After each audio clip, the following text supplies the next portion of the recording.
Welcome back, everybody. It's Friday yet again. It's time for shop updates. So let's get to it. Get yourself in a comfy spot. Get yourself a nice cool beverage and a nice snack. And let's start talking about some cars here. Let's start off with a Defender 90 project.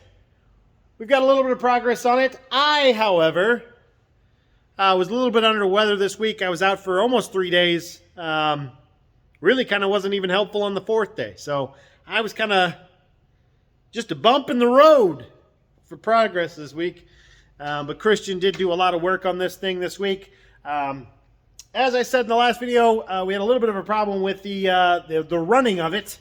She started and she ran and then she wouldn't run. And it was like, well, what's going on here? I mean, really? You going to be a Land Rover? Really? That's what you're going to be? Okay. So I haven't got a chance to check out what's going on there. There's some kind of issue with the circuits not getting continuity back to the fuel pump. I have checked the main fuse block multifunction relay unit. Checked it, it's fine. I've checked the inertia switch, all that's fine. I'm just not getting power going to the back of the truck to make that fuel pump click on. So, or at least I had it happen a couple of times. It worked, and then it stopped working. So whatever it is, it's intermittent. But we'll get it squared away. I got to throw a little more diagnostic time on it. In the meantime, Christian's been working on pulling the headliner out of this. You can see that the interior is looking a little more... What did I do? It's looking a little more sparse in here. Some of the trim around the windows is gone. What am I breaking? I'm not breaking stuff. Oh, no, there's nothing there. Okay. The seat backs for the rear passenger seats here are removed for the time being. Let's actually just poke inside. You can see we've got the trim around the windows is all gone. Seat backs are gone. Christian started taking the door panel off the back here. We did find really bad rust at the bottom. Nobody likes to find rust on a Land Rover. That's one of the fun things. I love reading ads for these when they're up for sale and people are like, it's all aluminum, no rust. And you're like, you don't know what you're talking about. Because yes, a lot of it's aluminum, but there's some places where it's not. Like this piece right here. This is steel. In case you didn't know, this is the cap piece.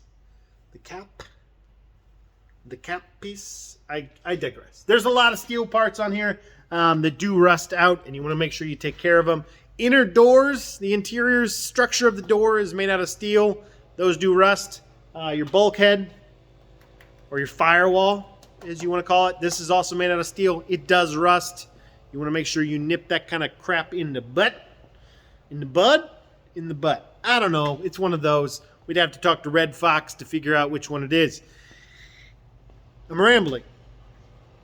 Christian did a lot of work on this. He's got the headliners almost out. The owner came by. He dropped off some paint for us, which is super nice of him. And he also checked some samples. He had some swatches of interior headliner samples of the faux suede headliner that's going to go up there. I know it's got a fancy name, but I always keep getting the name wrong. Alcapan, who knows? It's suede. So he brought those in to check the colors. He had 2 samples. I think he's going to go with the dark gray and not the black. His choice. It's his choice. It's all reversible, so, you know, if you don't like it, just costs money to fix it. That's all. But we'll get back on this pretty hard and get it running and driving. I did work on the sunroof. That was something that I did this week. I took the sunroof apart and started replacing the seals in that, cleaning it up, making it nice again. That's been going pretty well. I also helped Christian with the side windows for that project. He couldn't get the stationary glass, didn't want to come out. And I think he just was like, well, if it breaks, I want you to break it, not me. And I was like, oh, yeah, that's fine. I'll break stuff. It's fine. Nothing broke, though, so we're in good hands there. They did come apart, and we're good. Now, on to the other Defender project, the 110 engine conversion. We have not gotten any of the conversion parts in yet from Quick Draw Conversion Components. I think that's their name. It's Quick Draw something. We haven't gotten the parts in yet. We found out from them like they're waiting on one piece before they ship it out. It's been a while since we ordered that stuff. Apparently they were out of stock of one part, and they've been waiting for that one part. And we were like, you know what? Just send what you have. And when the new part comes in, send it along.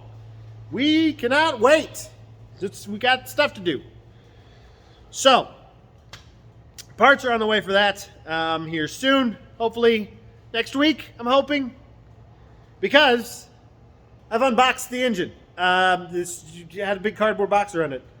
I was really surprised it was just a cardboard box. There wasn't a wooden box. There wasn't a plastic crate. It was just a cardboard box.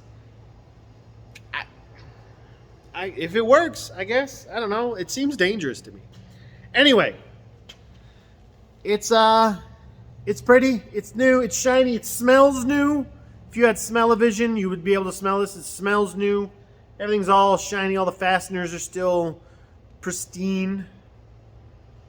And I can't wait to get it in that 110. So, maybe next week. Maybe next week we'll get the parts. We'll start rocking and rolling with it. One of the other things we did this week was we picked up a car. The Austin Healey 3000 project is back from paint correction. Now, I was a little harsh with the paint people. I was a little harsh with them in one of my previous videos, which, if you want to see how harsh I was, go back and watch them. Subscribe to the channel, like the videos, give me some comments, tell me how I'm doing. All right, just do that for me. It's pretty simple. Anyway, I was a little harsh with these guys who did the paint work on this. And rightfully so, because I gave them a second chance, and I'm still not impressed. It's still not great. You know, hey, you had a handful of things you had to fix, and I think a blind person could have done better. I think my son, who's 9 years old, could have fixed the paint better on this. Maybe I'm being still a little harsh. I don't know. The bottom side down here on the fender, you can still see all the sanding scratches. You can't in this video, but they're all still there. They didn't even sand them back down and smooth them out. All the scratches are still there. Like, oh, okay. The top side here, there was a paint chip. You can see it in the camera right there. They just you see that area that's kind of a different color? They just dabbed paint into the chip. They just took a brush and dabbed paint into the chip. Didn't sand it down, didn't clear over top of it, didn't fix. I mean, really, really, guys, really, you could have done that and you didn't. Also, one of the things, and we had to check photographs and other videos of the thing, the door on the passenger side, weirdly enough, has this big paint sag on the front of it. And I was like, I don't remember this being there. Now, there was nothing wrong with any of the doors that needed paint rectification. Like, you didn't need to fix anything on the doors. But for some odd reason, and it may not be able to catch it on the camera, but you can definitely feel it in real life. There's like a big sag, like right here. And I went back and we looked at the old videos. We looked at the old photos. It's not there. And I asked the guys over there when we went to pick it up, I was like, well, what did you do to the door? What did you do to the door? And they were like, sorry, hold on. I said, what did you do with the door? What did you fix on the door? They were like, we didn't touch the door. I was like, well, what did you touch on the car? Well, I don't remember. Oh, okay, that's good. That's good that you don't remember what you fixed on the car. Super, guys.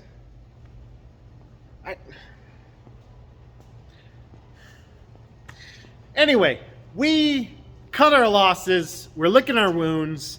We'll do the rest of the paint rectification here because we know how to do it and we have no problems doing it. We just didn't like the idea that we paid to have something done well and it wasn't done well. And when we took it back to have it done and fixed right, they decided not to fix it right. So you know what? Hey, you got 2 tries and you failed on both. We'll do it ourselves. It's fine. We'll do it ourselves. We got this. We can knock it out. So we can now move forward with this project and finally get back on putting it back together and getting it back to the owners.